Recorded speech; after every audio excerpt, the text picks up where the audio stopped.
Hello, everybody. I'm inviting people in from the waiting room bit by bit, and in a few minutes we'll get started.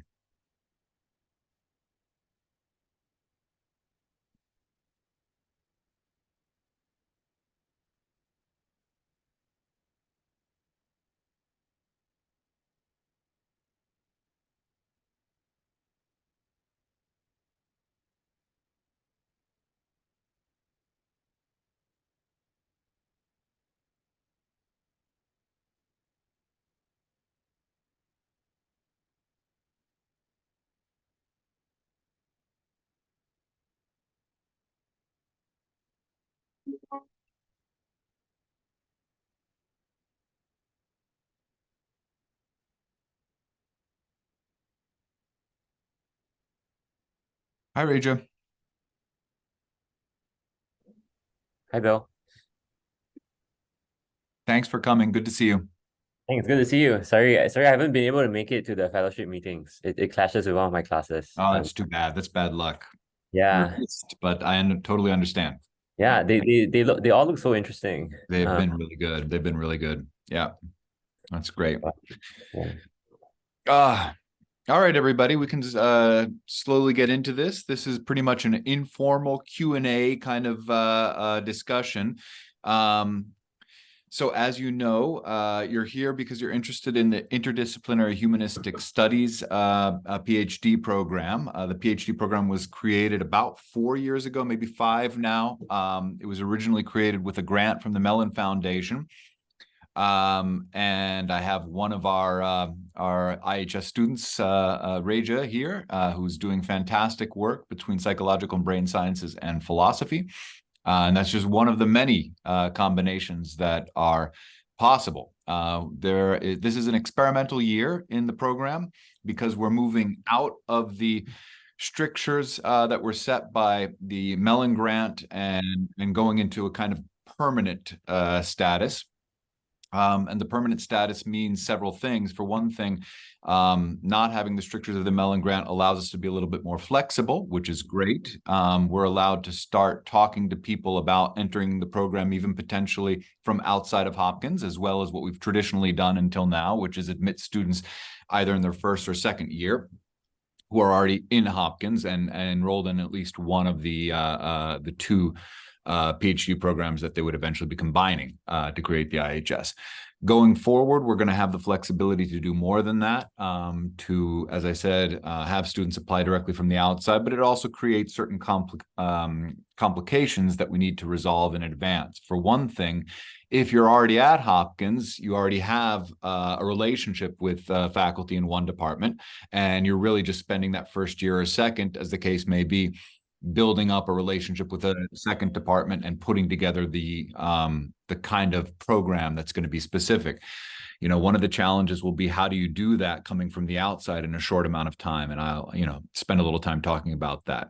To begin with, let me welcome Ian Phillips, a professor who is in fact also Reja, or one of Reja's advisors. So it's fantastic to have you both here to talk a little bit about the experience, both from the student side and from the advisor side of working in IHS. And then, so welcome to both of you. I'm going to turn just to each of you for some anecdotal, some reflection on the process. Maybe we'll start with Reja, then ask Ian to jump in after that. Then I'm going to open it up to those of you who are here to get information. It's an information session, and to ask us your questions. All right. So without further ado, Reja, you're doing cutting edge work between two departments that's been enabled by this program. So talk to us a little bit about the experience. Yeah. So I think this program was very ideal for me. Because I've like in undergrad I've always been just interested in like both the science of the mind and the philosophy of the mind. And so one of the reasons why I applied to Hopkins is because like Hopkins has both really good psychologists and good philosophers that seem to be studying the same kinds of questions. And I actually only applied to psychology, but so I applied to Chas Firestone's lab, um, and he read my application, and he was he was like, "Oh, you're interested in philosophy too?" And we have a philosopher here, Ian Phillips, who is interested in advising someone that's doing both a philosophy and psychology PhD. And it turns out that there's this program, the Interdisciplinary Humanistic Studies program, that allows us to do that. And that was just like an ideal opportunity for me, because I spent a lot of time actually thinking about whether I should be applying to psychology grad school or philosophy grad school. And this seems to have given me the best of both worlds. And when I got in, I was like, I have to come. Like I have no choice. This is kind of the dream position. And so yeah, so I spent the first year doing a lot of learning the ropes for like the science, on the science side, doing the learning how to code experiments, actually designing my first experiment that we actually just published this summer. And the paper is on a question that has that philosophers have been thinking about for a long time, that has not yet received an empirical test, because scientists don't focus that much on this question, because like this question really comes from like thinking about the perceptual senses a bit more philosophically, and the question is whether we can perceive silence. And so Ian has actually written a paper, say 10 years ago, about 10 years ago, about this topic, and it was kind of like it was a purely philosophical paper that tried to argue that we can hear silence and give some theoretical considerations to say why we might be able to say what the experience of silence might be.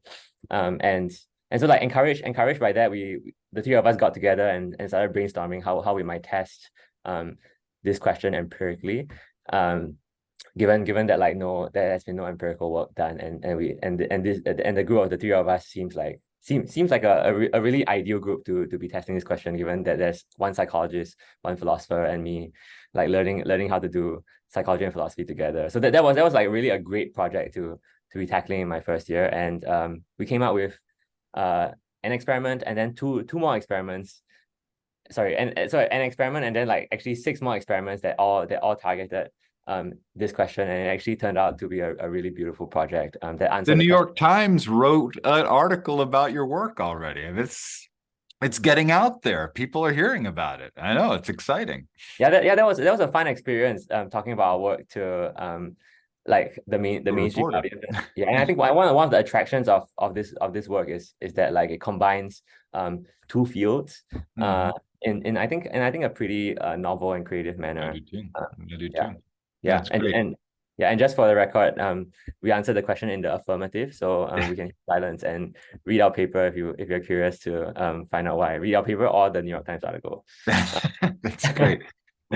Ian, would you like to chime in about your experience of working with an IHS student as your advisee? Yeah, well, a lot of fun is definitely the right way to put it. So I came to Hopkins like just over 4 years ago, and for me, I came as a BDP, so someone who's appointed across 2 different departments. I've always been a philosopher, and now I had this chance to work in psychology, which was really exciting for me. But in ways, the special thing about the IHS program, and the special thing about Raja in particular, is it's not just, okay, you've got a philosopher who then goes and does some experiments or tries to. It's like really an opportunity to do something that's in the middle, or draws in a really interesting way on 2 different kinds of expertise. So this project, I mean, like Raja was describing, wouldn't have happened without, well, we certainly wouldn't happen without him. I mean, he did all the hard work, and in ways had the original idea for the approach we took. But I think it just wouldn't have happened without the team being a philosopher and a psychologist, and then Raja, who's both, doing the work in the middle. So I think it's a very special kind of opportunity. It's been super fun to work on that project. And we have, or at least some of this stuff is collaborative and some of this work is Raja's own, but we have worked on more purely psychological stuff. So there's an experiment which we're writing out right now, which kind of connects to the Silence project, but I think could have just been done by a psychology student. But then Raja's also writing a really interesting paper on the emotion of regret and the nature of regret, which is the kind of paper a philosophy student would be writing, even though it's very empirically informed. So yeah, I mean, I don't know what to say. I mean, Raja's amazing. it's very hard work, I think, to be in the program successfully, because, and maybe Raja, you should say a little bit about this, but my sense is that, you know, you're not doing 2 PhDs, you're doing 1, but you really are having to do a lot in both departments, including learning all the skills the psychologist needs, like the statistics and the coding and all of that, but also attending a lot of philosophy classes. So, you know, I'm always amazed by your capacity to handle all that, but I think that's well worth thinking about if you're thinking about the program, and talking to your advisors about, and making sure that when the bespoke kind of PhD setup gets created, and that's something that you will do, talk to advisors in both departments about what your PhD is going to look like. I think simply saying, well, I'm going to do lots of this and lots of that, that may turn out to be more than you recognize, because you know, it's a really, really good cautionary point, Ian. I think, Raja, do you want to speak to that a little? Yeah, so I would say the workload is definitely high. Like, so my workload is definitely higher than like my philosophy peers or my psychology peers. I would say we do about 70 to 80% of what like each of the workload in each department. But like one thing like really nice that you get to do, at least I don't know if Bill, you should say if the program has changed, but like in how I experienced it is when I first joined the IHS, Ian Chas was my psychologist advisor.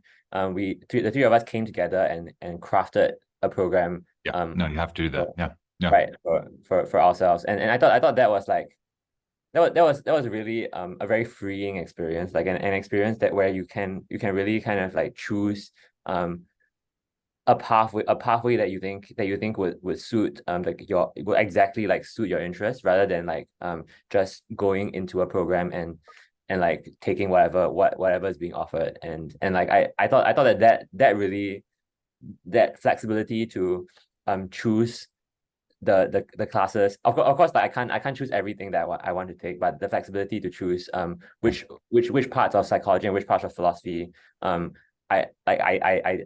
want to learn, and I want to like combine. I think can combine in a productive way. Was very fruitful, and now I'm still thinking, I'm still like working that through. But it's great to have that kind of flexibility.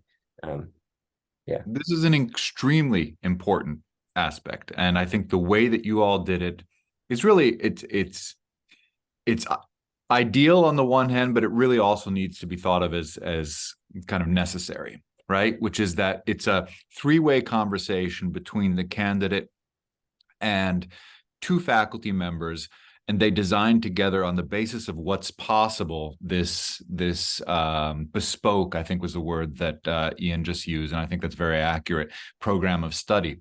And it's going to go through a lot of vetting. It has to be vetted by 2 departments. It has to then come back to an IHS committee that's going to double check that it has been satisfactorily vetted on both sides by those departments, that we think that it ultimately is not only coherent but possible to do in the allotted time.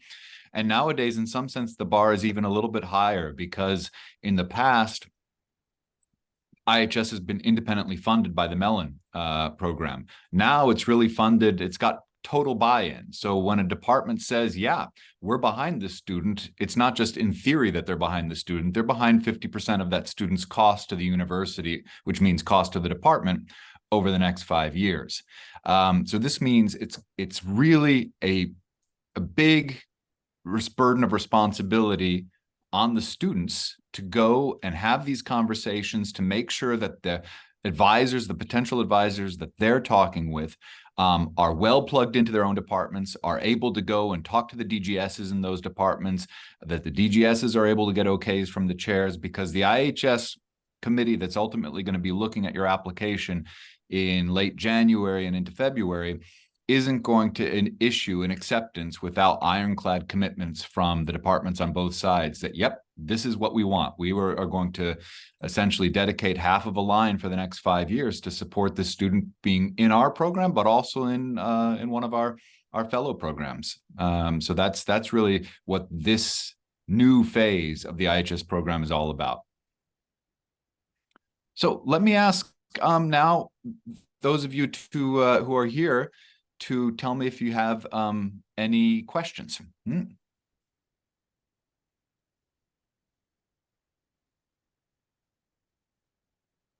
Oh, I can't hear you. Sorry.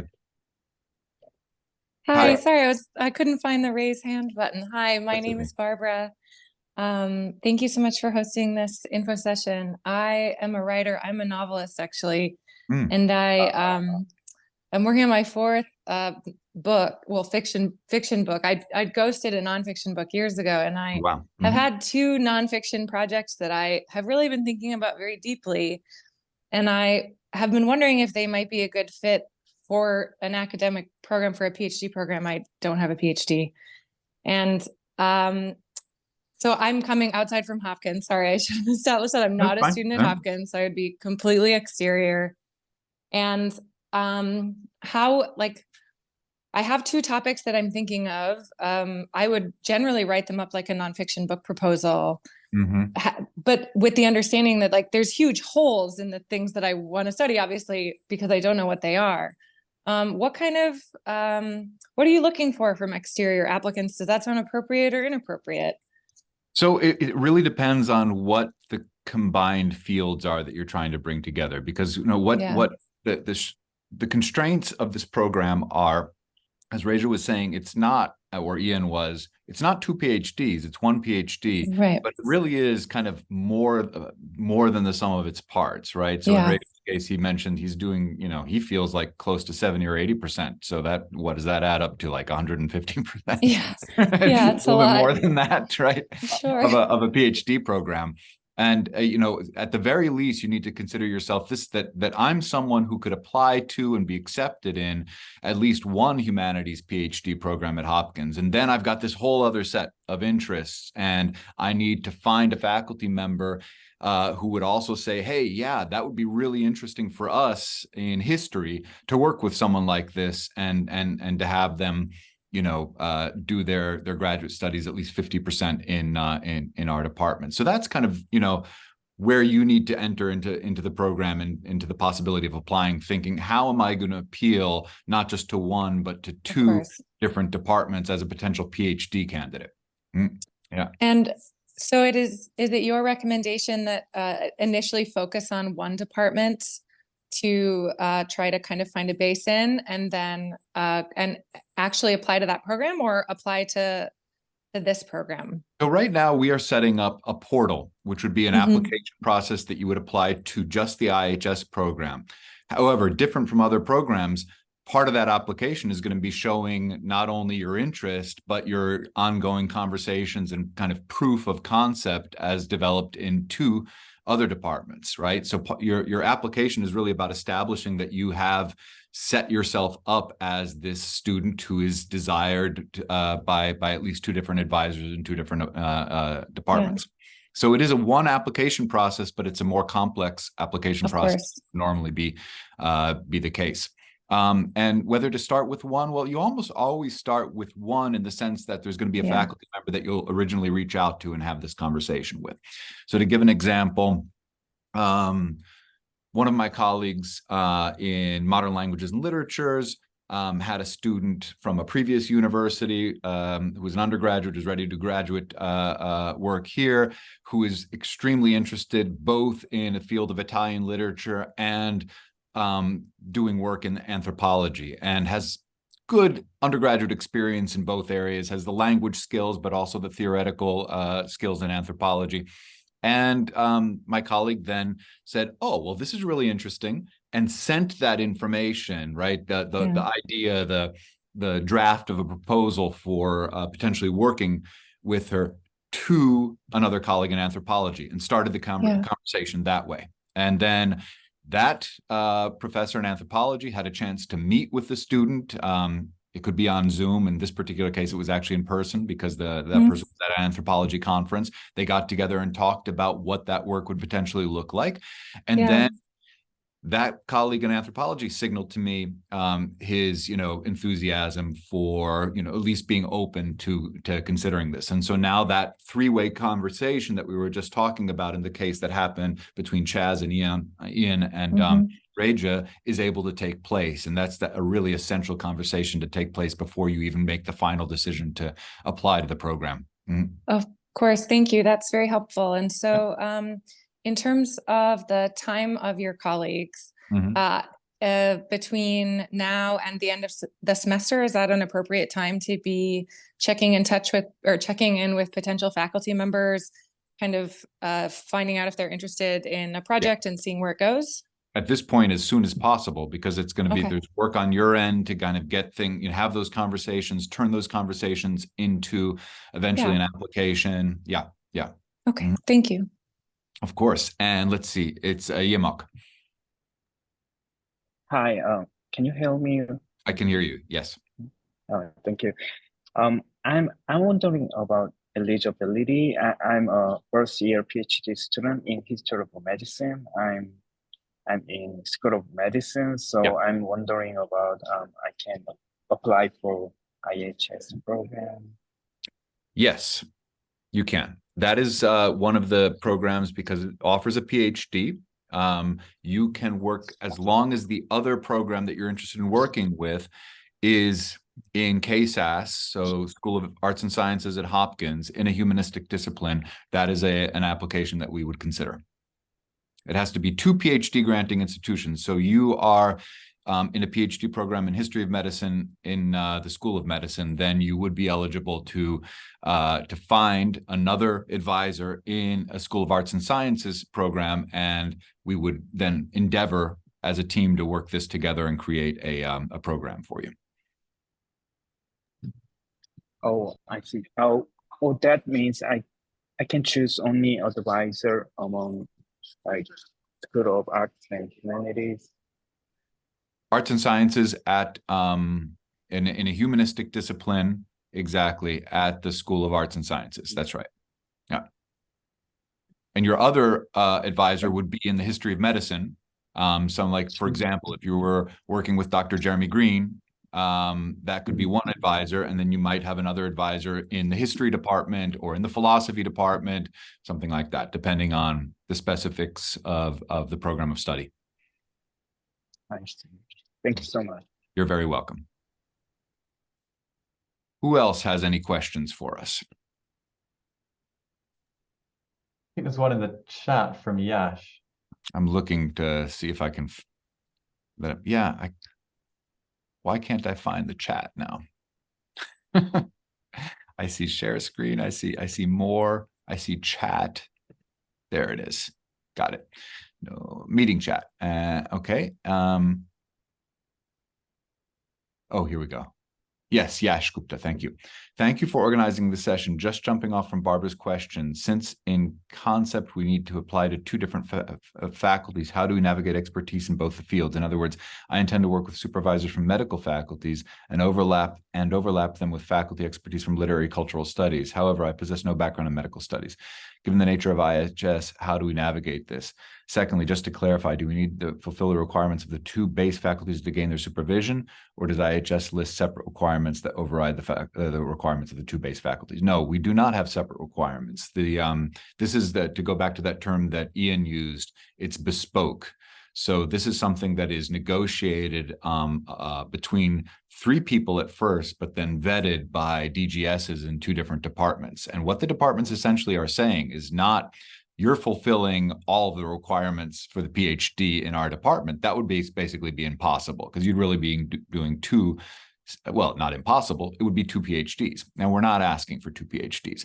We're asking for the departments to vet and ultimately approve a significant portion of the basic work that would qualify for the PhD in their own department, in order for the IHS, a separate program, to say, okay, based on the recommendation of the faculty in these 2 departments, we are willing and enthusiastic, we hope, to accept the student into the program to receive the Interdisciplinary Humanistic Studies PhD, which is individually crafted to the student's interests and has the support of faculty in 2 different departments. I hope that that answers that question. Now, the specifics of wanting to work with faculty with medical expertise, there I would say, I just mentioned a colleague in the history of medicine, Jeremy Green. He has an appointment both in the medical school and in CASAS, in the history of science department. He is a historian by training and also a medical doctor. I mean, that might be someone to start with.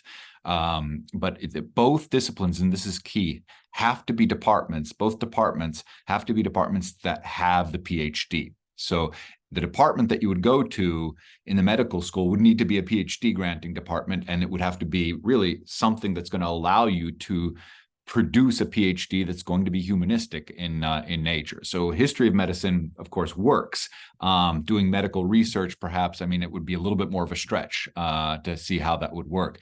In Reja's case, he is in a natural science department, which is psychological and brain sciences, as well as philosophy, because they found a way to do cutting edge research, which really did bring together the expertise of these two different fields. That's why it's such a terrific example, because it's really kind of stretches the boundaries of what we can do. Most of the proposed courses of study in IHS, I have to say, are a little bit more closer together in some sense. Although honestly, there's, even, Ian, your own appointment between the two departments shows that this is something that, that there's definitely a pathway for. Yeah.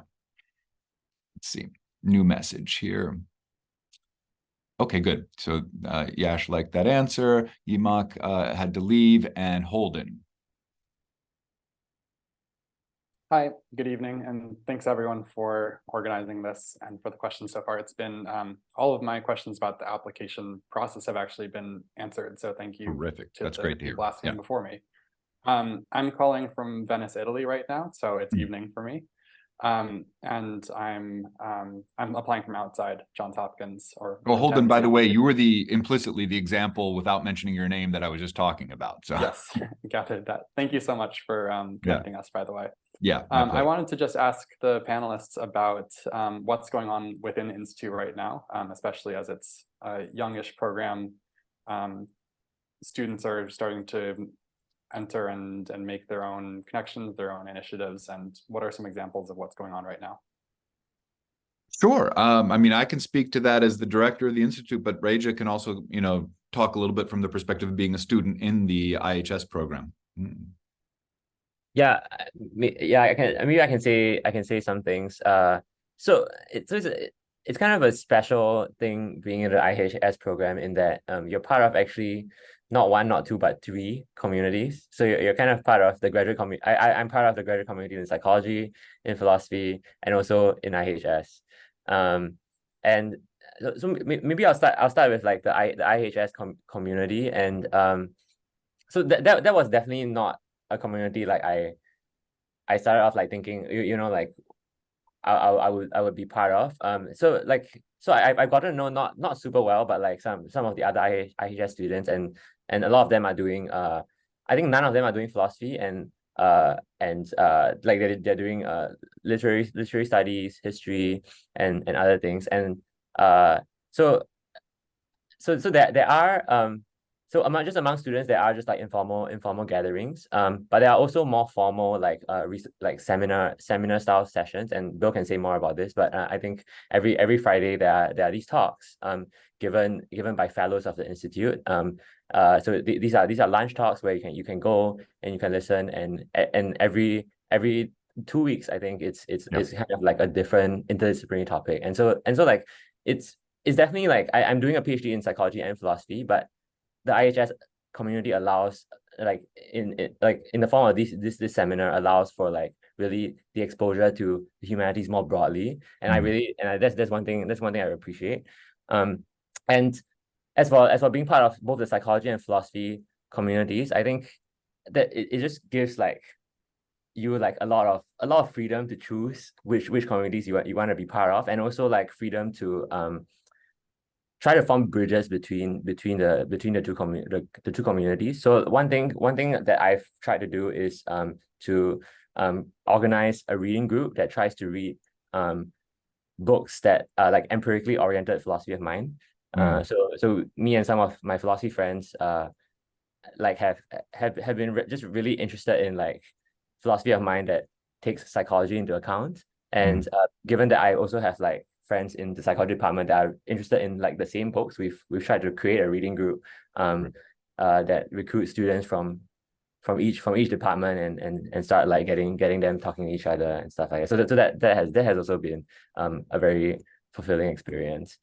So I would say like, yeah, you would be part of three communities, and how you want to utilize those communities, how you want to bridge those communities is up to you. It's still a very nascent community. The IHS community is still kind of beginning to grow, and like I think there are a lot of possibilities. Thank you. That's a great way of putting it. And indeed, just to make it clear, these are opportunities for IHS students. At the same time, in AGHI, that's the Alexander Grass Humanities Institute, which is the umbrella that houses the IHS program, along with other fellowship programs, like, for example, our AGHI graduate fellows who tend to be in their last year of PhD programs and other humanistic disciplines, and now our faculty fellows as well. These communities all come together for these Friday lunch seminars. We completely understand that the IHS students have all of these other communities, and often a lot of requirements on their time, and hence it's not in any way a requirement for them to join. It's an opportunity. It's there for them as part of their community if they want to take advantage of it, if they can. Like Reja was just saying, he actually has a class during the time that our lunch seminar meets, but there's other community forming kind of more casual things that the IHS students are always invited to for the sake of having that kind of sense of cohort and being able to get together. So Yash Gupta has another question. I'm currently pursuing master's in Germany. This means he would be finishing my degree in October of 2024, thus overlapping with the commencement date of IHS's fall semester. Are there any previous European applicants who have had similar experiences? If I do apply this year and have such delays, are deferrals allowed? I wanted to clarify this to ensure that I cause no inconvenience to the faculty by applying to at a juncture where I would not be beginning the following commencement. Okay, I see. No, that's an interesting case, and we have not run into that before. Interesting. Yeah, because I'm aware that the German semester doesn't begin until October.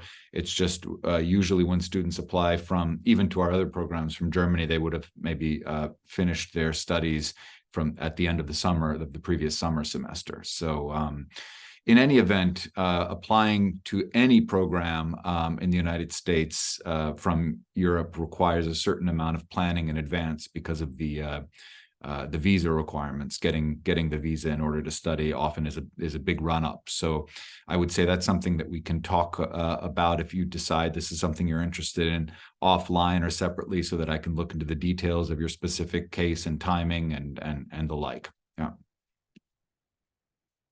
Good.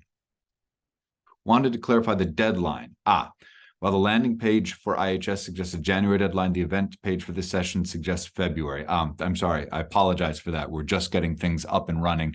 And yes, I have talked to the applications people, the admissions people, the graduate in graduate affairs, and they suggested a January 15th deadline. So that's actually what we're going to put into the application process, because just getting all of the different pieces together is going to take more time than otherwise. In the previous iterations of this program, we were able to start later because people already were enrolled at Hopkins. But now, since we're starting, so to speak, from ground zero, we really need an application that's early enough in the process so that people can get everything together. Well, and in fact, I need to make that change. Thank you for bringing that to my attention. Okay. What else? Who else might have a question?